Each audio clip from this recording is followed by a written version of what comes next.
Hello dear students, स्वागत है आपका अपने YouTube channel education era UK03 में। स्टूडेंट, हमने पिछले वीडियो में क्लास 10th की मैथमेटिक्स का चैप्टर नंबर 1 से कुछ बेसिक कॉन्सेप्ट व कुछ क्वेश्चन किए थे। ये उसका सेकंड पार्ट है, और अगर आपने इसका पहला पार्ट नहीं देखा है तो चैनल में जाके ज़रूर देख लें। और अगर नए हो चैनल पे तो चैनल को ज़रूर सब्सक्राइब कीजिए, शेयर कीजिए एंड लाइक कीजिए। तो स्टूडेंट, चलो आगे शुरू करते हैं। आज का हमारा क्वेश्चन नंबर 2। देखिए, क्वेश्चन नंबर 2 आपको फ़ोन की स्क्रीन पे दिख रहा होगा। क्वेश्चन है, दर्शाइए कि कोई भी धनात्मक विषम पूर्णांक 6q+1 या 6q+3 या 6q+5 के रूप का होता है जहाँ q कोई पूर्णांक है। ठीक है दोस्तों, ये बोल रहा है कोई भी हमारे पास नंबर है जो कि धनात्मक विषम पूर्णांक है। ठीक है, वो 6q+1, 6q+3 और 6q+5 के रूप का होता है। तो दोस्तों, धनात्मक पूर्णांक क्या होते हैं और धनात्मक विषम पूर्णांक क्या होते हैं, ये सब मैंने पहले वीडियो में बता रखा है। अगर आपको नहीं पता तो ज़रूर जाके देखिए इस वीडियो को, उसके बाद वापस आइए यहाँ। तो देखो कैसे करना है। तो सबसे पहले कुछ बेसिक देखिए, मैंने बताया था यूक्लिड विभाजन प्रमेय से जो होता है हमारा A = BQ+R होता है स्टूडेंट। तो यहाँ पर देखो हमें क्वेश्चन में दे रखा है 6q+R। क्या दे रखा है? 6q+R। इसका मतलब अगर हम कंपैरिजन करें इन दोनों की, तो जो हमारा B है वो 6 है ना, B 6 है, QQ है, R है। ठीक है, मतलब जो हमारी B की वैल्यू आती है वो यहाँ से 6 आती है। तो हम क्वेश्चन का आंसर स्टार्ट करते हैं। यहाँ पर हम लिखते हैं, माना ए कोई धनात्मक विषम पूर्णांक है। ठीक है स्टूडेंट्स, और जो हमारा B है, B = 6 है। ठीक है, यूक्लिड विभाजन एल्गोरिथम से। ठीक है स्टूडेंट्स, तो देखो जो A है हमने उसको मान लिया धनात्मक विषम पूर्णांक। ठीक है, और यूक्लिड विभाजन एल्गोरिथम से हमें पता है कि A = होता है हमारा क्या, B × Q+R। ठीक है, जहाँ पर जो हमारी R की वैल्यू होती है वो क्या होती है, हमेशा जो R की वैल्यू होती है वो 0 से बड़ा या बराबर होता है और B से हमेशा छोटा होता है। इसका मतलब स्टूडेंट्स देखो, जो R है वो B से छोटा है, मतलब B हमारा क्या है, B अगर हमारा 6 है तो R की वैल्यू क्या होगी, 6 से कम होगी।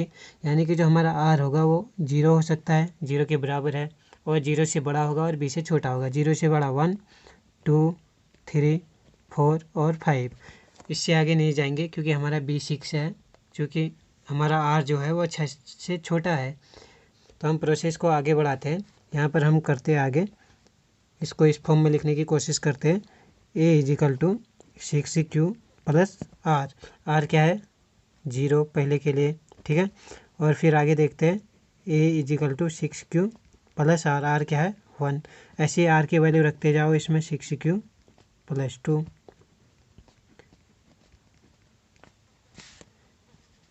A = 6q+4, A = 6q+5। ठीक है स्टूडेंट्स, अब देखो इसको थोड़ा आगे सॉल्व करते। A = 6q। अब देखो क्वेश्चन में देखा q कोई पूर्णांक है। ठीक है, पूर्णांक क्या होते हैं वो मैंने पिछली वीडियो में बता रखे, जाके ज़रूर देख लीजिए। अब देखो, अगर मैं इस 6 को, ध्यान दो, जो ये 6 है वो हमारा एक सम संख्या है। क्या है, सम संख्या है जिसमें 2 से डिवाइड हो जाता है। अब देखो, अगर मैं इस सम संख्या को, ठीक है, इस सम संख्या को किसी भी नंबर से मल्टीप्लाई करता हूँ जो क्यू है, कोई भी नंबर हो सकता है, क्यू 2, 3, 4, 5, 6 कुछ भी हो सकता है। ठीक है, इससे अगर मैं इसको मल्टीप्लाई करता हूँ तो हमेशा हमारा क्या आएगा, आंसर सम आएगा। जैसे 6 को 3 से मल्टीप्लाई करो 18 जो सम होता है, 6 को 2 से मल्टीप्लाई करो 12 जो सम होता है। इसलिए जो हमारे आंसर आएंगे यहाँ पर क्या आएंगे, सभी सम आएंगे। इसको हम इक्वेशन 1 लेते हैं। ऐसे ही देखो A = 6q+1। ठीक है, इसको अच्छे से लिखते हैं, A = 6q। अब देखो A = 6q ऊपर भी था जो कि हमारा क्या था, सम था। अब प्लस का 1, 1 क्या है, विषम है। ठीक है, इसको ऐसे लिखो, 6q हमारा सम हो गया, प्लस जो 1 है ये हो गया हमारा विषम। ठीक है। तो स्टूडेंट आपको पता है कि सम और विषम का जो योग होता है वो हमेशा क्या होता है, विषम होता है, ठीक है। याद रखना वो हमेशा विषम होता है। ये हो गया इक्वेशन 2, ठीक है। आपको ऐसे ही नीचे भी करना है, a is equal to 6q plus 2। अब 6q हमारा सम है, ठीक है, प्लस 2 क्या है, सम है। सम और सम का जो योग होता है वो हमेशा सम होता है, इक्वेशन 3। आगे देखो a is equal to 6q plus 3, ठीक है। अब यहाँ देखो a is equal to 6q plus 3, 6q हमारा क्या है, सम है, प्लस 3 क्या है, विषम है। सम और विषम का क्या होता है, विषम होता है, तो ये विषम हो गया 4, ठीक है। आगे देखो a is equal to 6q plus 4 student, ठीक है। अब देखो 6q हमारे पास क्या है, एक सम है, ठीक है, प्लस 4 क्या है, यह भी हमारे पास सम ही है, 4 सम होता है। तो सम प्लस सम क्या हो गया, सम हो गया। ये होगी इक्वेशन 5 हमारी। लास्ट है हमारा a is equal to 6q plus 5। अब देखो 6q क्या है हमारे पास, सम है, ठीक है, प्लस 5 क्या है, विषम है। तो अगर 6q जो सम हो उसमें 5 एक विषम नंबर जोड़ते हैं तो हमें हमेशा विषम मिलता है। जैसे मान लो 6 2 या 12, 12 में अगर हम 5 ऐड करें तो कितना आएगा स्टूडेंट, 17 आएगा। 17 क्या होता है, एक विषम नंबर होता है, ठीक है। ऐसे ही अब देखो यहाँ पर हमें क्वेश्चन में बोल रखा है धनात्मक विषम पूर्णांक होना चाहिए। अब यहाँ देखो धनात्मक है, सभी पॉजिटिव है, कोई नेगेटिव का नहीं है ना, कोई भी माइनस में है, कोई नहीं है, सब प्लस वाले हैं। अब यहाँ देखो सब प्लस में है और साथ में क्वेश्चन बोल रहा है धनात्मक भी है, विषम भी है, पूर्णांक भी है। क्यों पूर्णांक है, ये सब पूर्णांक में आते हैं, ठीक है। अब देखो विषम की बात करें तो इक्वेशन 2, इक्वेशन 4 और इक्वेशन 6 ये क्या है, विषम है। और इन चारों इक्वेशन, इन तीनों इक्वेशन में देखें तो 6q प्लस 1, 6q प्लस 3 और 6q प्लस 5 क्या है, हमारे विषम है। तो यहाँ लिख देंगे अतः a is equal to 6q plus 1, a is equal to 6q plus 3, a is equal to 6q plus 5, ठीक है। ऐसे लिखेंगे। आगे लिखेंगे, सॉरी ऊपर लिखना समीकरण 2, 4 और 6 से एक ही वैल्यू ये निकली। ओके, तो आगे देखो ये हो गए हमारे इक्वेशन 2, 4 और 6 से। तो आगे करते हैं,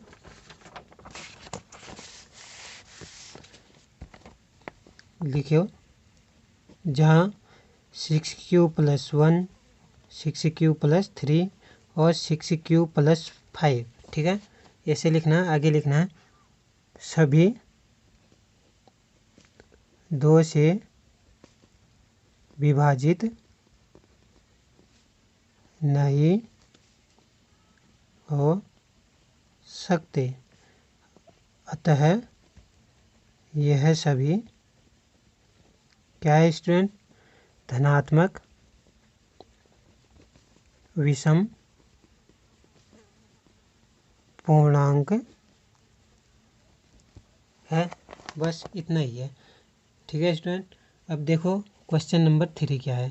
प्रश्न नंबर 3 आपकी स्क्रीन पर आपको दिख रहा होगा। देखिए किसी परेड में 616 सदस्यों वाले एक सेना की टुकड़ी, ठीक है, 616 सदस्यों वाले एक आर्मी है, ठीक है, इसको 32 सदस्यों वाले एक आर्मी बैंड के पीछे मार्च करना है। 32 सदस्यों वाली एक आर्मी बैंड है जिसके पीछे इन्हें क्या करना, मार्च करना है। दोनों समूह को समान संख्या वाले स्तंभों में मार्च करना है। अब देखो जो ये 616 आर्मी वाले हैं और 32 बैंड आर्मी वाले हैं, इन दोनों को हमें 2 ग्रुप में लगाने हैं जिनमें कॉलम क्या हो, बराबर हो। उन स्तंभों की अधिकतम संख्या क्या होगी जिनमें वो मार्च कर सकते हैं। अब हमें कॉलम के नंबर बताने हैं कि कितने कॉलम बन सकते हैं इनमें। हर एक कॉलम में बराबर सदस्य होने चाहिए और कितने कॉलम हमारे ऐसे बनेंगे टोटल सबको बना के, ठीक है। तो देखो यहाँ पर क्वेश्चन में देखो लास्ट लाइन में दिया है अधिकतम संख्या, ठीक है, अधिकतम संख्या हमें फोकस करना है अधिकतम संख्या पर।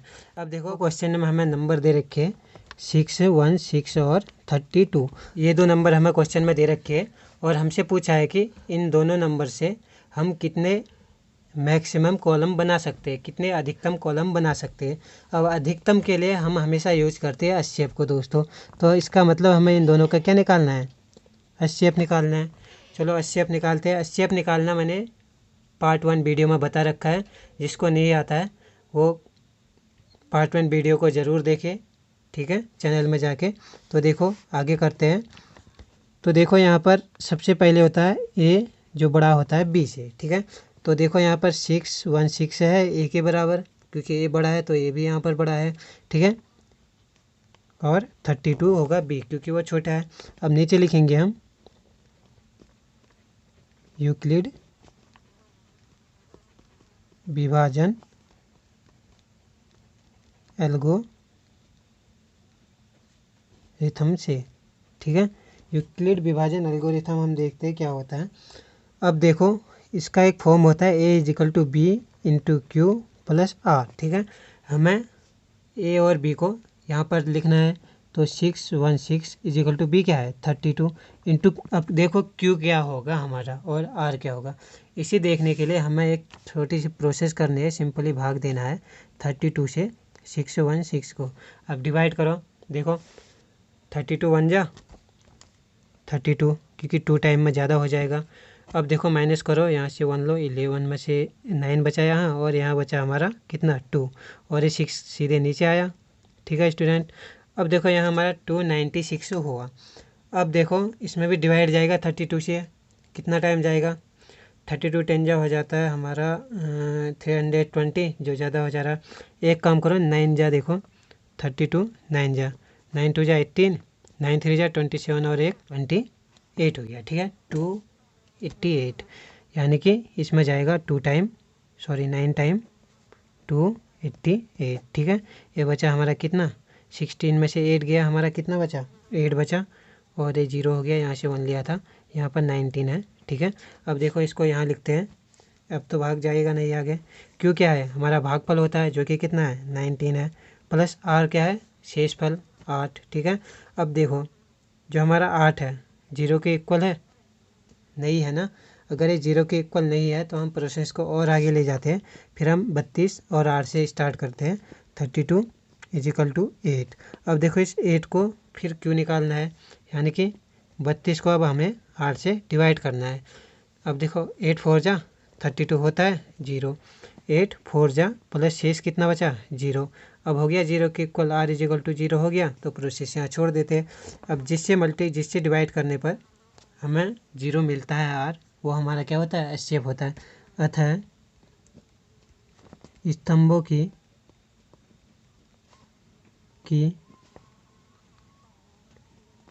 अधिकतम संख्या 8 होगी, ठीक है। स्तंभों की अधिकतम संख्या कितनी होगी 8 होगी, ठीक है। तो आगे चलते हैं, अगला क्वेश्चन देखते हैं, क्वेश्चन नंबर 4 पे। अब देखो क्वेश्चन नंबर 4 क्या है, आपकी स्क्रीन पे दिख रहा होगा। यूक्लिड विभाजन प्रमेयिका का प्रयोग करके दर्शाइए कि किसी धनात्मक पूर्णांक का वर्ग किसी पूर्णांक m के लिए 3m या 3m + 1 के रूप का होता है। अब देखो यहाँ भी वही है धनात्मक पूर्णांक। अब कोई ना सम बताया ना विषम बताया, खाली दिया है धनात्मक पूर्णांक। अगर हम इस धनात्मक पूर्णांक का वर्ग करते हैं तो वह 3m या 3m + 1 के रूप का होना चाहिए, ठीक है। मान लो कि हमारे पास कोई धनात्मक पूर्णांक a है, अगर हम इसका स्क्वायर करते हैं तो ये 3m या 3m + 1 का फॉर्म का होना चाहिए।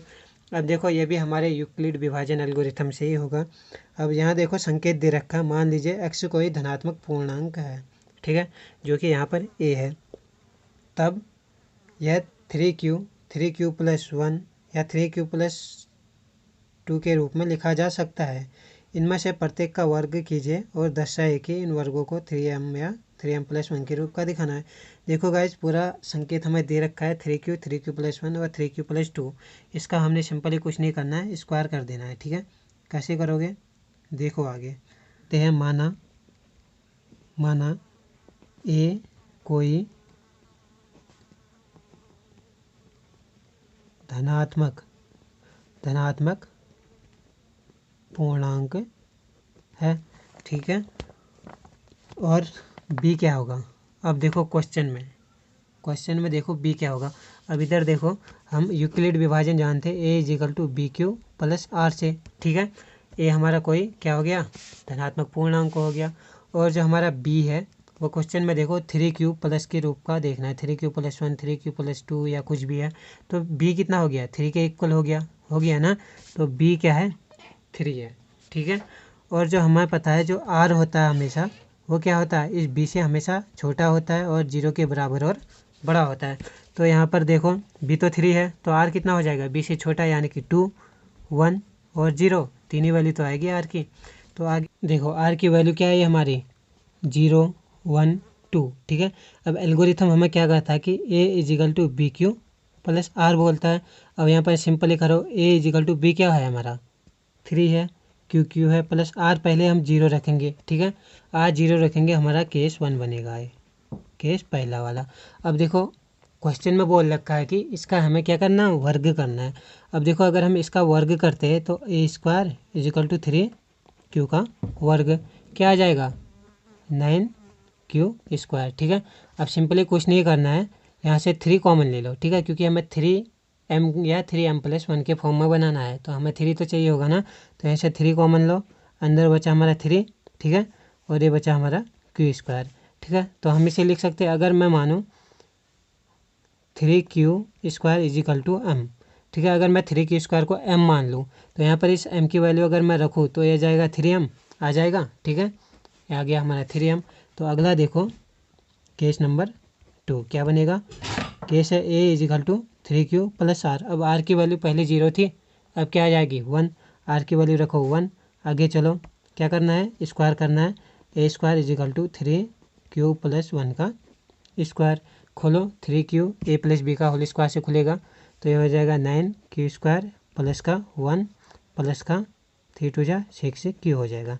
अब यहाँ से भी 3 कॉमन लो, 3 कॉमन लो, इन दोनों में से आएगा 1 को अलग कर देना, यहाँ आ जाएगा 3q स्क्वायर प्लस 2q, ठीक है, 2q प्लस का 1 बाहर लिख लेते हैं।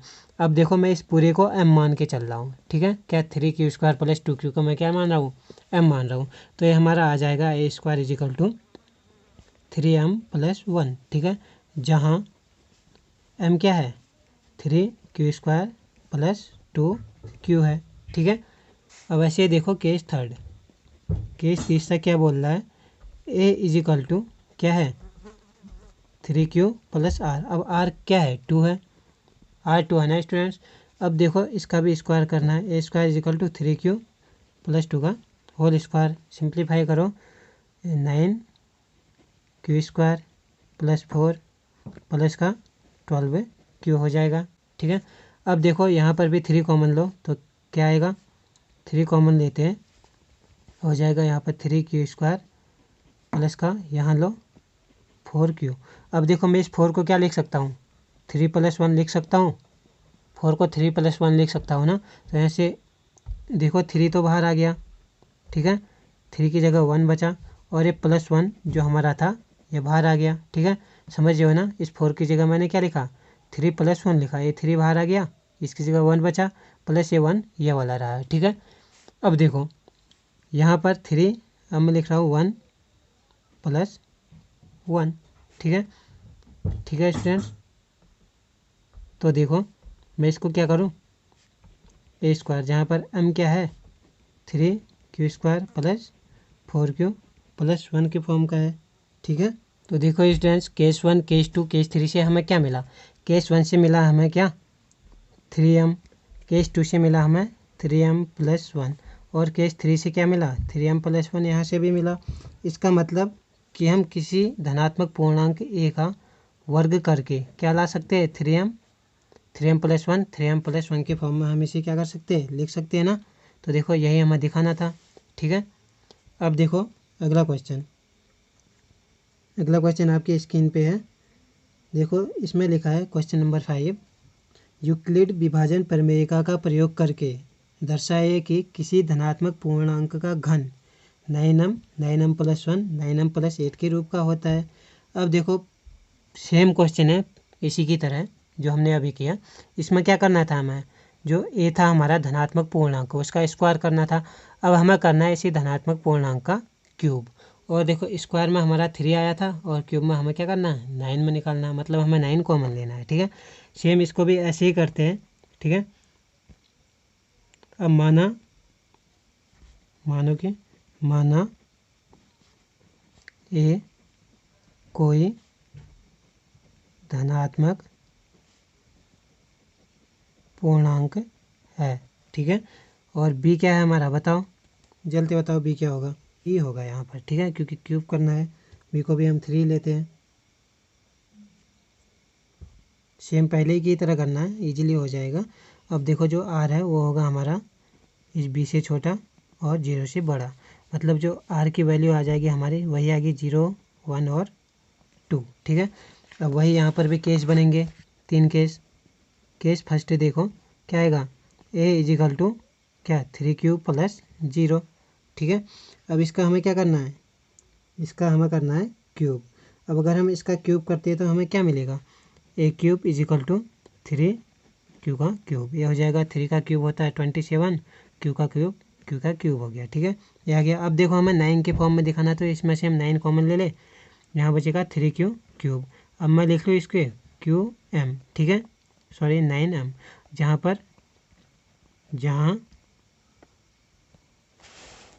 जहाँ m is equal to 3 Q cube है हमारे पास। ठीक है, अब देखो ऐसे अगला करते हैं। अगला है केस 2 बनेगा हमारा। ठीक है, केस 2 बनेगा हमारा क्या, केस 2 है a is equal to 3 q plus r, क्या रखेंगे अब 1 रखेंगे, 0 पे कर दिया तो अब आएगा आर 1। ठीक है, अब देखो इसका भी क्यूब करो, a cube is equal to 3 q plus 1 का क्यूब। अब ये खुलेगा ए प्लस बी के क्यूब से, ए प्लस बी का क्यूब क्या होता है, a cube plus b cube plus 3 a b a plus b होता है। तो इसको यहाँ से सॉल्व करो, देखो ये हो जाएगा ए क्यूब यानी कि 3 क्यू का क्यूब कितना होगा 27 क्यू स्क्वायर होगा, प्लस बी क्यूब यानी कि 1 का क्यूब 1 ही हुआ, प्लस 3 इंटू ए क्या है 3 क्यू है, इंटू बी क्या है 1 है, ए क्या है क्यू है प्लस का 1। ठीक है, 27 क्यू स्क्वायर प्लस का 1 हो गया, प्लस का 3 3 जा 9 क्यू और 3 क्यू 27 क्यू स्क्वायर, मल्टीप्लाई करना है ना, क्यू इंटू क्यू स्क्वायर हो गया। ठीक है, प्लस का अब इससे इसमें भी करो 1 में, तो 3 3 जा 9 क्यू इंटू 1, तो यानी कि 9 क्यू। ठीक है, अब देखो यहाँ से भी हम 9 क्यू कॉमन ले सकते हैं, 9 कॉमन लो, यहाँ बचा 3 क्यू, सॉरी क्यूब बचा, क्यूब प्लस का यहाँ क्या बचा 3 क्यू स्क्वायर बचा, प्लस का यहाँ क्या बचा 3 क्यू बचा, प्लस का 1 स्टूडेंट। ठीक है, सॉरी स्टूडेंट्स हमने 9 कॉमन लिया है तो यहाँ 3 क्यू नहीं बचेगा, खाली क्यू बचेगा। ठीक है, 9 क्यू कॉमन लिया था ना, सॉरी 9 कॉमन लिया था तो यहाँ खाली 9 क्यू बचेगा, क्योंकि 9 बाहर आ गया यहाँ से, और प्लस का 1 ये रहा बाहर। ठीक है, अब देखो इसे मैं लिखता हूँ 9m प्लस 1, जहाँ m क्या है, मैंने इस पूरे को लिख दिया m, जहाँ m is equal to 3 Q cube plus 3 Q square plus Q है। ठीक है, ये हो गया। बस ऐसे हमें केस 3 को भी दिखाना है। केस 3 क्या बनेगा, a is equal to 3 cube plus are, अब कितना होगा 2 होगा, तो इसका भी क्यूब करो, a cube plus 3 cube plus 2 का क्यूब। अब इसको खोलते हैं तो ये जगह 27 क्यू क्यूब प्लस ये क्या आ जाएगा गाइस, ये आ जाएगा हमारा 8 प्लस का 3 इंटू ए प्लस बी। ठीक है, यही फॉर्मूला लगाना जो ऊपर लगाया था। अब इसको देखो खोलो, 27 क्यू क्यूब प्लस का 8 प्लस का इसको देखो 3 3 जा 9, 9 2 जा 18, 18 3 जा कितना होगा 54 Q square, Q into Q square हो गया। अब देखो प्लस करेंगे, अब इससे मल्टीप्लाई इसको करेंगे, 3 3 जा 9, 9 2 जा 18, 18 2 जा 36। ठीक है, हो गया। अब देखो आगे बढ़ते हैं थोड़ा, क्या करना है 9 कॉमन लेना है, 9 कॉमन लो, यहाँ बचा 3 क्यू क्यूब प्लस यहाँ कितना बता 6 क्यू स्क्वायर, प्लस यहाँ कितना बचा 4 और एक क्यू था तो यहाँ क्यू भी आएगा, 4 क्यू बचा, प्लस का 8 बाहर आ गया। अब मैं इसको लिखूँ 9m + 8 लिखूँ गाइस, 9m + 8 लिखूँ मैं इसे। अब आगे देखो जहाँ पर m = क्या है 3q³ + 6q² + 4q है, ठीक है। देयरफॉर इसका मतलब क्या है, देखो a³ क्या निकला हमारा, a³ = 9m निकला, a³ = 9m। धनात्मक पूर्णांक का क्यूब 9m के फॉर्म में निकला, धनात्मक पूर्णांक का क्यूब 9m + 1 में निकला और धनात्मक पूर्णांक का क्यूब 9m + 8 के फॉर्म में निकला। अतः किसी धनात्मक पूर्णांक का